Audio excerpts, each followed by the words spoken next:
మన దేశ ప్రధానమంత్రి నరేంద్ర మోడీ, ఆంధ్రప్రదేశ్ రాష్ట్ర ముఖ్యమంత్రి చంద్రబాబు నాయుడు, ఈ ఇద్దరిలో సీనియర్ ఎవరు, జూనియర్ ఎవరు ఎవరి దగ్గర వెయిట్ చేసిర్రు.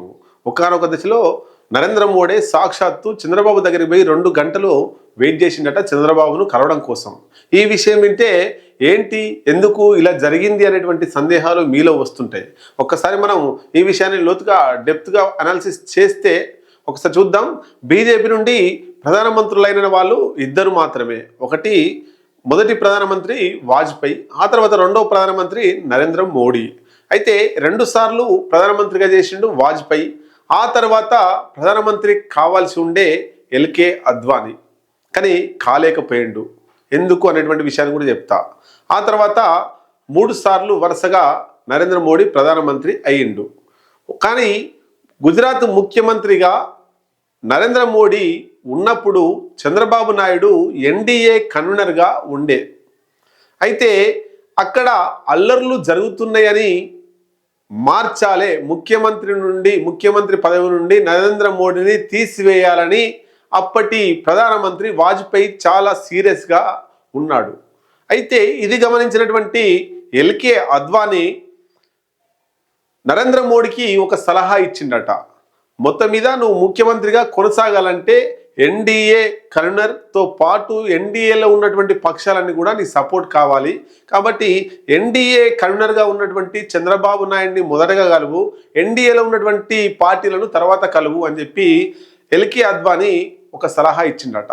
ఆ సలహా మేరకు గుజరాత్ ముఖ్యమంత్రిగా ఉన్నటువంటి నరేంద్ర మోడీ ఎన్డీఏ కన్వీనర్గా ఉన్నటువంటి చంద్రబాబు నాయుడు దగ్గరికి వచ్చి ఆయనను కలవడానికి సుమారుగా 2 గంటల పాటు వెయిట్ చేసిండట.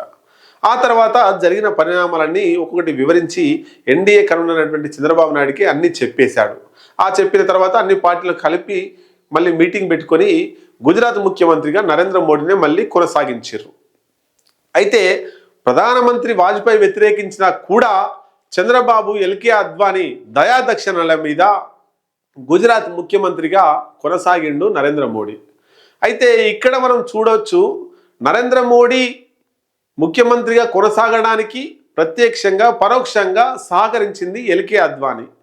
అట్లాంటి ఎల్కే అద్వానీకి అన్నం పెట్టిన వాళ్ళకి సున్నం పెడతారంట సామెత తెలంగాణలో ఉంటుంది కదా. అట్లాగే ఎల్కే అద్వానీ ముఖ్యమంత్రి పీఠం నరేంద్ర మోడీ కొనసాగడానికి కారణమైనటువంటి ఎల్కే అద్వానీకి సున్నం పెట్టిండు నరేంద్ర మోడీ. ప్రధానమంత్రిగా కాకుండా ఒకసారి అడ్డుపడ్డాడు, రెండవసారి రాష్ట్రపతిగా కాకుండా కూడా అడ్డుపడ్డాడు. ఏంటి ఆ వివరాలు కూడా చూద్దాం. భారతదేశ ప్రధానమంత్రిగా 2 సార్లు వాజ్పేయి చేసిన తర్వాత 3వసారి ఎల్కే అద్వానీ కావాలంటే ఆయన పేరు కూడా ప్రకటించలేదు ఏజ్ రీత్యా.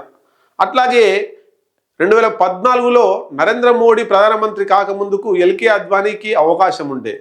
ఆయన ప్రధానమంత్రి ఎక్కడ అవుతాడో అనేటువంటి ఆలోచనతో అమిత్ షా నరేంద్ర మోడీ పెద్ద స్కెచ్ గీసి ఆర్ఎస్ఎస్తో 75 సంవత్సరాల తర్వాత బీజేపీలో క్రియాశీల రాజకీయాల్లో పదవుల్లో ఉండకూడదు అనేటువంటిది ఆర్ఎస్ఎస్ సిద్ధాంతం. కాబట్టి మీరు ప్రధానమంత్రి పదవికి అర్హుడు కాదు అని చెప్పేసి ఆర్ఎస్ఎస్తో ఎల్కే అద్వానీకి చెప్పించి ప్రధానమంత్రి కాకుండా అడ్డుపడి నరేంద్ర మోడీ ప్రధానమంత్రి అయ్యిండు. అక్కడ ప్రధానమంత్రి కాకుండా ఎల్కే అద్వానీని నరేంద్ర మోడీ అడ్డుకున్నాడు, తను ప్రధానమంత్రి అయ్యిండు.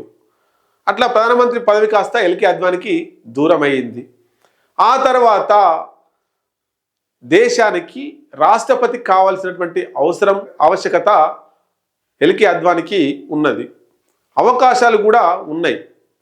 కానీ నరేంద్ర మోడీకి, అమిత్ షాకు ఎల్కే అద్వానీ లాంటి వారు రాజకీయాల్లోకి వస్తే వాళ్ళ కింద మేము పనిచేయాలా అనేటువంటి ఒక ఆలోచనతో ఆయన రాష్ట్రపతి కాకుండా రామ జన్మభూమి అల్లర్లను తీసుకొచ్చి ఆయనను రాష్ట్రపతి కానివ్వలేదు. అంటే ఇక్కడ ముఖ్యమంత్రిగా గుజరాత్లో కొనసాగడానికి ఎల్కే అద్వానీ సహకరిస్తే ఈ ఎల్కే అద్వానీని ప్రధానమంత్రి కాకుండా రాష్ట్రపతి కాకుండా అడ్డుపడ్డాడు నరేంద్ర మోడీ. ఇక్కడ అదొక విషయం. తర్వాత చంద్రబాబు సీనియర్ కాబట్టే ఆయనకు ఎన్డీఏ కన్వీనర్గా బాధ్యతనిచ్చారు, మోడీకి ఇవ్వలే. మోడీ కేవలం ముఖ్యమంత్రిగా ఉన్నాడు గుజరాత్కి. నరేంద్ర మోడీ గుజరాత్ ముఖ్యమంత్రిగా ఉండి ఎన్డీఏ కన్వీనర్ అయినటువంటి చంద్రబాబు దగ్గరికి వచ్చి 2 గంటలు వెయిట్ చేసి ఆయనను కలిసి మళ్ళా ముఖ్యమంత్రి పదవిలో కొనసాగిండు నరేంద్ర మోడీ. ఇప్పుడు రాజకీయాలు తారుమారైనాయి. ఆయన పోయి నరేంద్ర మోడీ పోయి దేశ ప్రధానిగా సీట్లో కూర్చుంటే ఆంధ్రప్రదేశ్ రాష్ట్ర ముఖ్యమంత్రిగా చంద్రబాబు నాయుడు సీట్లో కూర్చున్నాడు. అయినా దేశ రాజకీయాల్ని చంద్రబాబు నడిపిస్తున్నాడు తన రాజకీయ చాతుర్యంతో. ఎట్లా అని అన్నప్పుడు చంద్రబాబు లేకుండా నరేంద్ర మోడీ తన సీట్లో హ్యాపీగా ఇప్పటికీ కొనసాగలేడు.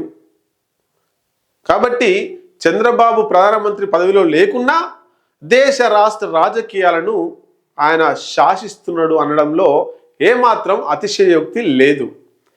కాబట్టి ఇక్కడ ఓడలు పోయి బండ్లు అయితే బండ్లు పోయి ఓడలు అయితే అన్న చందాన ముఖ్యమంత్రి పదవిని నరేంద్ర మోడీని కాపాడిన చంద్రబాబే ఇప్పుడు నరేంద్ర మోడీ ముందు తగ్గి ఉండాల్సినటువంటి పరిస్థితి. ఇది రాజకీయాల్లో మార్పులు సహజంగా వస్తుంటాయి.